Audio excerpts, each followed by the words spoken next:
संकट पैदा हो गया एनडीए सरकार के। बहुत बड़ी खबर उपराष्ट्रपति में सीपी राधाकृष्णन की जीत हो गई है। देश के अगले उपराष्ट्रपति होंगे सीपी राधाकृष्णन। संघ परिवार से आने वाले सीपी राधाकृष्णन अब अगले उपराष्ट्रपति होंगे। बड़ी जीत एनडीए के घटक दलों की बड़ी जीत हुई है। क्रॉस वोटिंग की खबर आ रही, क्रॉस वोटिंग हुई है। बड़ी खबर, हेवी क्रॉस वोटिंग की खबरें आ रही हैं। बड़ी जीत दर्ज करी है एनडीए ने। ओके, फर्स्ट रिएक्शन एनडीए से मैं लेना चाहूंगा।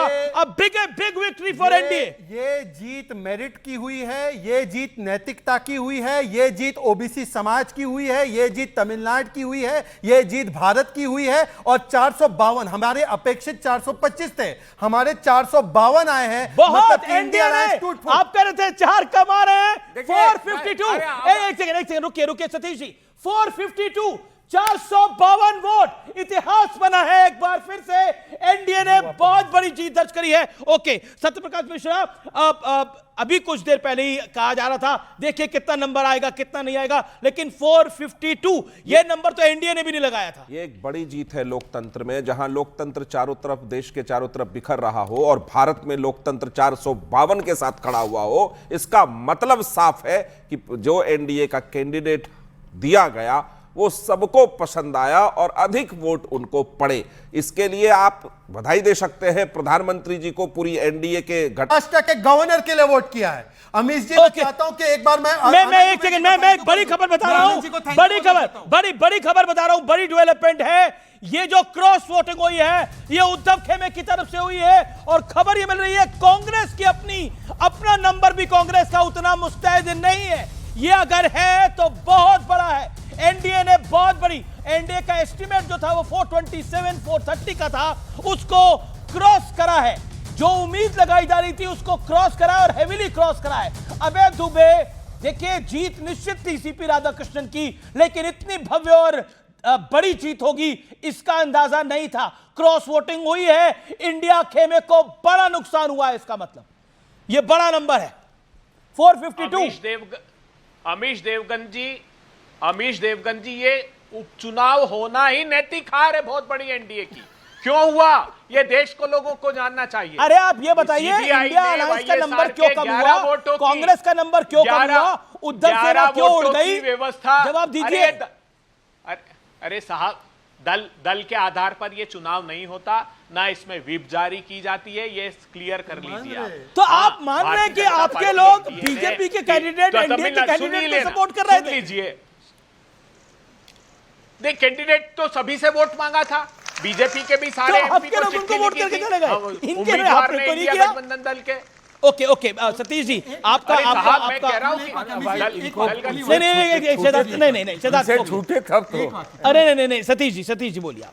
मैं क्या, आप पूछिए तब। मेरा प्रश्न है कि ये एनडीए को बड़ी जीत मिली है नंबर्स के हिसाब से। बिल्कुल, देखिए ये कोई तो चुनाव इस दृष्टि से था ही नहीं, लेकिन फिर भी ये लोग इतना कवायद कर रहे थे, इसको लेकर के थोड़ा संशय बना हुआ था। मैं एक टिप्पणी करना चाहता हूं कि टीडीपी के 4 सांसदों का गैर हाजिर रहना बराबर है 452 वोट लेने के। ये इसको समझिए, क्योंकि टीडीपी के डर से या किस वजह से वाईएसआर उभाटा के पूरे साफ हो गए हैं, एक बचे हैं। अरे तो इंडिया के बारे में तो बराबर मैं कहता हूं कि वो एक पूरा एकजुट है ही नहीं। बिल्कुल, वहां तो कसमकस है कि कौन आगे बढ़े, कांग्रेस आगे रहे, कौन रहे, वो अलग बात है। लेकिन अगर जिस सरकार के चलते, जिस पार्टी के चलते, एक और पार्टी को ले लीजिए, ये सरकार टिकी हुई है 240 वाली, उसका अगर 4 सांसद नंबर ही क्रॉस कर लिए बीजेपी ने सर, एनडीए ने 4, सुनिए तो दोनों मिला के 4 सांसद अगर टीडीपी का गैर हाजिर रहता है तो मैं समझता हूं कि थोड़ा सा ये अंक गणित के बारे में नई दृष्टि से सोचना चाहिए। नई दृष्टि से तो इंडिया गठबंधन, बीजेपी, एनडीए का नंबर बड़ा है, बीजेपी प्लस का नंबर बड़ा है सर। मतलब आप जो एक सेकंड शहजाद, आप जो एनालिसिस दे रहे हो, मैं आपके एनालिसिस में भरोसा करता अगर एनडीए का नंबर कम होता। एनडीए का नंबर 452 पे जा रहा है, जो एक्सपेक्टेड नंबर 427 430 के तक लगभग, नहीं 427 430 के लगभग आंकड़ा था। देखिए एक सेकंड, चलिए 437 भी 15 आपकी 15 वोट भी ज्यादा आ रहे हैं, तो ये सेटबैक नहीं है ऑपोजिशन के लिए? नहीं, देखिए, ऑपोजिशन, मैं मानता हूं कि इस चुनाव को एक ऑपोजिशन जिस सरगर्मी से, जिस तन्मयता से लड़ना चाहिए था, वो नहीं लड़े। मैं तो कह रहा हूं कि ये बात तो मैं आपके चैनल ओके, मैं आपको एक इनसाइड आंकड़ा दे रहा हूं, एक इनसाइड आंकड़ा दे रहा हूं, बड़ा आंकड़ा दे रहा हूं। अरुण सिंह मेरे साथ हैं, मैं उनके पास भी जाऊंगा। इंडिया गठबंधन ने दावा किया था कि उनके कैंडिडेट को 315 वोट मिलेंगे। एक सेकंड, मैं एक नहीं, बिल्कुल नहीं, इंडिया अलायंस का ये दावा था। नहीं, सतीश जी, नहीं, एक सेकंड। जयराम रमेश का ट्वीट था, उन्होंने ये कहा कि हमारे सारे लोग आए, वोट दिए। नहीं, एक 315 वोट मिलेंगे, उनका दावा था इंडिया अलायंस का। उनको वोट मिले 315 वोट कम मिले, वो 15 वोट एनडीए के खेमे में गए हैं। अब मैं अभय दुबे के बाद आता हूं। अभय दुबे, बची कुची जो हम कहें जो बचा कुचा सामान था, वो भी आज लगता है चला गया है। क्या कहना चाहते हैं अभय दुबे? शायद 2 सांसद के करीब बचा कुचा ओके, अभय दुबे, आनंद दुबे, माफ करिए, माफ करिए, अभय दुबे आपका नहीं, दोनों दुबे जी हैं, इसलिए कंफ्यूजन हो गया। आनंद दुबे, अमीश भाई, आपकी तो वैसे ही अमीश भाई दुकान काफी लुट चुकी थी, सुना है आज। और सबसे पहले तो आदरणीय सीपी राधाकृष्णन जी को नए उपराष्ट्रपति बनने दिल से दे रहे हैं बधाई, बधाई और शुभकामना देता हूं, दिल से दे रहा हूं। और दूसरा, मैं बार बार कहता हूं और आज फिर कहता हूं कि मोदी जी को हराना है तो मोदी जी जैसा बनना होगा। आप ही बता रहे हैं कि 2 दिन से मोदी जी स्वयं बैठ के कार्यशाला करवा रहे हैं, और इंडिया गठबंधन का तो हमने ऐसा कोई कार्यशाला देखा नहीं। हम लोगों को जितनी जिम्मेदारी थी उतनी राहुल जी यहाँ थे नहीं ना बाहर, लेकिन आप कैसे लड़ेंगे? अब वो हमें नहीं पता, वो तो अभय दुबे जी जाने कौन कहाँ था। लेकिन देखो भैया, ऐसा है कि राजनीति फुल टाइम जॉब है, ये फुल टाइम करना पड़ेगा, अनुशासन में करना पड़ेगा। हार पे हार हो रही, इसका मतलब नहीं कि हम लोग खत्म हो गए हैं, लेकिन हमें सीखना चाहिए। अगर हम नहीं सीख पा रहे हैं तो ज़रूर ये आत्मचिंतन और एक प्रकार से चिंता का विषय होगा। लेकिन अब चूंकि चुनाव हो गया है, एक अच्छा चुनाव हुआ, हंसते मुस्कुराते हुआ, लोकतांत्रिक तरीके से हुआ, तो शुभकामनाएं हैं। जो जीता उसको बधाई, जो हारे हैं उनको प्रणाम है। इस विषय को यहीं समाप्त करिए। अब इसको ज्यादा अभी कैसे समाप्त करें? अभी तो नतीजे आ रहे हैं, नतीजे आ चुके हैं, अभी 5 मिनट पहले नतीजे आए हैं। आप कह रहे हैं इसे समाप्त करिए, लेकिन क्या आपको लगता है आनंद दुबे, आपका नंबर कम गया है? आपका नंबर जो था, जो 9 सांसद थे आपके लोकसभा में, कुछ सांसद आपके राज्यसभा में थे, उस नंबर पे डेंट पड़ा है, खबर ही आ रही है। अगर ऐसा हुआ है तो ये आपके लिए सोचने वाली बात होगी। सांसद है नहीं, हमारे 11 सांसद हैं और 11 के 11 इंडिया गठबंधन के साथ हैं। अब चूंकि ये गुप्त मतदान है तो ये तो आकलन है। मैं कह दूं कि बीजेपी के 10-12 डेंट हुए, तो आप क्या कह रहे हैं? ये वोट, ये अगर आपसे नहीं गया तो सपा और कांग्रेस से गया है, आपको ऐसा लगता है? 15 वोट तो गए। अब वो चिंता करनी चाहिए उनको चिंता करनी चाहिए, बैठकर चिंता होनी चाहिए, सामूहिक चिंता होनी चाहिए। मैं एक सेकंड, मैं अरुण सिंह है, अरुण सिंह, ये 15 वोट कौन से कम हुए, कोई जानकारी मिल पा रही है? एक धड़ा कह रहा है कि शिवसेना के वोट कटे हैं और एक धड़ा कह रहा है कांग्रेस के वोट भी गए हैं। देखिए अब किसके वोट गए ये तो इंडिया गठबंधन को आपस में बैठ के तय करना पड़ेगा, उनको देखना पड़ेगा, उनके जो पोलिंग एजेंट थे उनको देखना पड़ेगा, उनके जो काउंटिंग एजेंट थे वो बता सकते हैं। लेकिन इतना तय है कि जयराम रमेश ने ट्वीट किया था कि 315 सांसद उनके साथ थे, समूचा विपक्ष एकजुट था, एक साथ वोट करने आया, लेकिन सिर्फ 300 वोट मिले। इसका मतलब है कि 15 सांसदों ने विपक्ष के क्रॉस वोटिंग की है। अब उसमें कांग्रेस के कितने हैं, शिवसेना के कितने हैं, ये देखने वाली बात होगी। लेकिन विपक्ष को बहुत बड़ा धक्का तो नहीं लगा, जैसा कि एनडीए के सूत्र कह रहे थे कि 40 से 50 वोटरों ने क्रॉस वोट किया है। तो एक राहत की बात है कि सिर्फ 15 ने किया है, लेकिन 15 ने भी किया है, तो ये राहत की बात है। ओके अरुण सिंह, देखिए आप कह रहे हैं राहत की बात है, 15 वोट इंडिया अलायंस के कम हो गए हैं। मेरी जानकारी के मुताबिक, जो सोर्सेस के हवाले से है, शिवसेना का वोट गया है, कुछ कांग्रेस के सांसद गए हैं और 2 से 3 सांसद सपा के हो सकते हैं, वो कंफर्म नहीं है। लेकिन कांग्रेस के खेमे में डेंट लगा है और शिवसेना के खेमे और शिवसेना के खेमे में श्योर शॉट डेंट लगा है। ये कांग्रेस के लिए सेटबैक है, इंडिया अलायंस के लिए सेटबैक है। एक सेकंड, अभय दुबे, मैं आपके पास आता हूं। अभय दुबे, मेरा पॉइंटेड सवाल है। अभी आनंद दुबे ने बोला कि सीखना चाहिए नरेंद्र मोदी से, कुछ भी क्रिटिसाइज करिए लेकिन मेहनत करना उनसे सीखिए, वेकेशन से राजनीति नहीं होती है। हम बिल्कुल नहीं सीखेंगे कि सीबीआई के माध्यम से वाईएसआर के 11 वोट आप कबाड़ लें। हम बिल्कुल वाईएसआर ने वोट नहीं डाला। सूत्रों के हवाले से आपके पास पक्की खबर है तो ये चुनाव अरे की आपका प्रक्रिया नंबर कैसे ये कम चुनाव हुआ? की प्रक्रिया पर बहुत बड़ा। आप क्या कह रहे हैं, शिवसेना के सांसद डर गए? आप ये बता, इसका मतलब ये हुआ कि ये मतदान गुप्त नहीं था आपके अनुसार।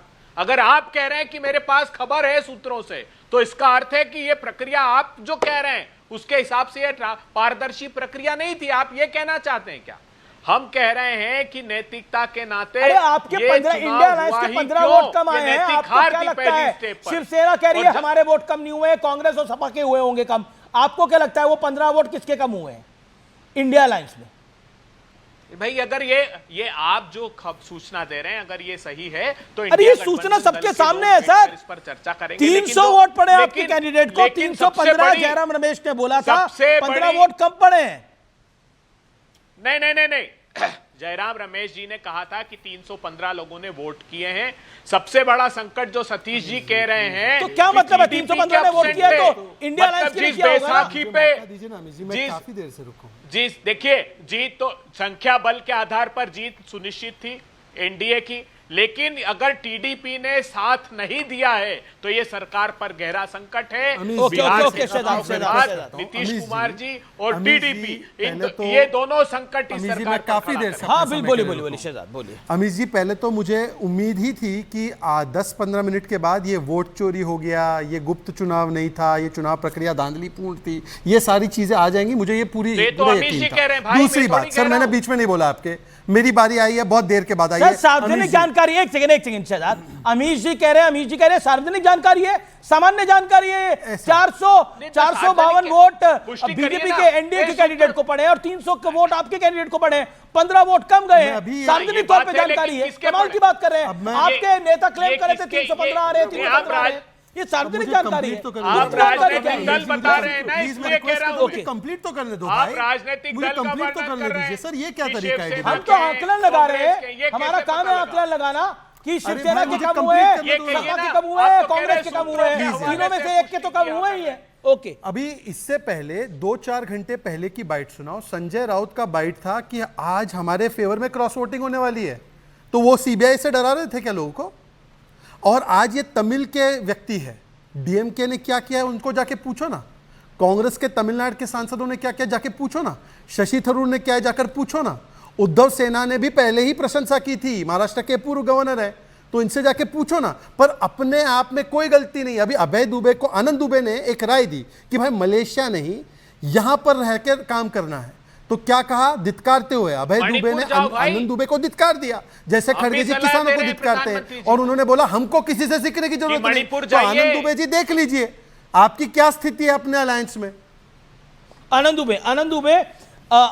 दुबे मैं आपका रुख करता हूं और मेरा सवाल यह है, यही वोट चोरी की गाथा आप लोग जनरल चुनाव में भी करते हैं। अब आपके सामने आपने बोला 315 वोट हमारे पक्ष में आएंगे, लेकिन आए 315 बैलेट से हुआ है चुनाव, तो ईवीएम का रोना भी नहीं रोक सकते, उसमें भी 15 वोट कम हुए हैं। इंडिया अलायंस में सेंध लगी है, ये डिनाइड फैक्ट नहीं है, एक्सेप्टेड। अमीश भाई बिल्कुल एक्सेप्ट कर रहे हैं, बहुत ही चिंता का विषय है। एक इस पर बहुत बड़ा चिंतन करने की आवश्यकता है कि कहाँ गलती हो गई, हम किसको अपने विश्वास में नहीं ले पाए। वो 315 अगर हमारे थे तो उसमें से 15 कौन लोग हैं जो एक प्रकार से हमारे विश्वास पे खरे नहीं उतरे और दूसरे खेमे में चले गए। चिंता का विषय है। इस पर अगर कोई वाद विवाद बढ़ाना चाह रहा है तो दुर्भाग्यपूर्ण है।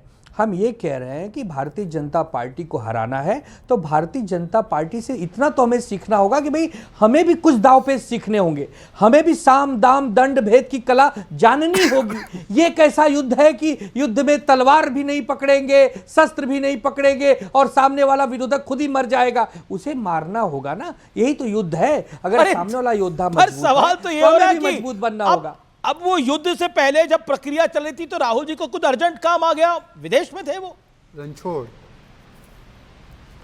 रणछोड़ बन। अरे विदेश जाना कोई गलत बात नहीं है, विदेश जाइए, लेकिन विदेश जाके फिर आ जाइए, फिर यहाँ पे लग जाइए, ये सब चलता है। मोदी जी भी विदेश जाते हैं, अमित भाई आप भी कई बार विदेश जाते हैं, हम भी जाते हैं, जाके आप जाते हैं। संजीव टाइमिंग गलत था बोल रहे, वो बोल रहे टाइमिंग गलत था। टाइमिंग गलत था। ओके एक सेकंड अबे दुबे टाइमिंग गलत था। संजीव झा पहले मैं आपसे ले लेता हूं, राधाकृष्णन जीते हैं, नए वाइस प्रेसिडेंट हैं, आपका रिएक्शन इसके ऊपर, और क्या आपको लगता है कि राहुल गांधी का टाइमिंग गलत था जो बार बार पॉइंट हो रहा है?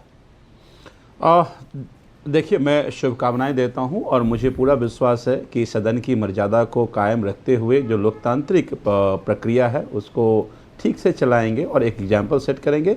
लेकिन मेरी जो जानकारी है उसके अकॉर्डिंग 452 वोट इनको पड़े हैं, 300 वोट इन दूसरे को पड़े हैं और 15 वोट इनवैलिड हुआ है। तो अब ये आकलन तो बाद में ठीक से डिटेल्ड आकलन होगा, तो ऐसा भी नहीं है कि कोई एब्सेंट हुआ या कोई क्रॉस वोटिंग हुआ, इनवैलिड वोट कौन से हैं वो देखने पड़ेंगे। लेकिन मुझे ये लगता है कि अब जो इनका टेन्योर है उस टेन्योर में एक ऐसा मिसाल कायम करेंगे कि किस तरह से अच्छे से लोकतांत्रिक प्रक्रिया के तहत सदन चले, ताकि एक इनकी जो बचा हुए टेन्योर है वो अपने आप में एक मिसाल बने। जी मैं रुक करता हूं अभय दुबे का। आनंद दुबे ओके, बिल्कुल सही बात है। आनंद, प्रधानमंत्री प्रहलाद जोशी के घर पहुंच रहे हैं, सीपी राधाकृष्णन को देंगे जीत की बधाई। प्रहलाद जोशी के घर पे ही है सीपी राधाकृष्णन, इस समय बड़ी जीत है। बीजेपी का खेमा और एनडीए का खेमा कह रहा है कि हम कह रहे थे हमारा नंबर अच्छा होगा और ऑपोजिशन का नंबर घट जाएगा। मैं अभय दुबे आपका रुख करता हूं। आनंद दुबे कह रहे हैं कि सीखना चाहिए था, सोचना चाहिए था, टाइमिंग गलत था राहुल जी का। इस पर जवाब, कृपया करके मणिपुर पे मत जाइए, कृपया करके महंगाई पे मत आइए अभी थोड़ी देर के लिए, इसी विषय पे रहिए। आप यही तो चाहते हैं कि प्रधानमंत्री जी डर के कारण ब्रिक्स की समिट ही अटेंड नहीं किया। वहां पर चीन के प्रमुख थे, रशिया के प्रमुख थे, हमारे प्रधानमंत्री नहीं थे।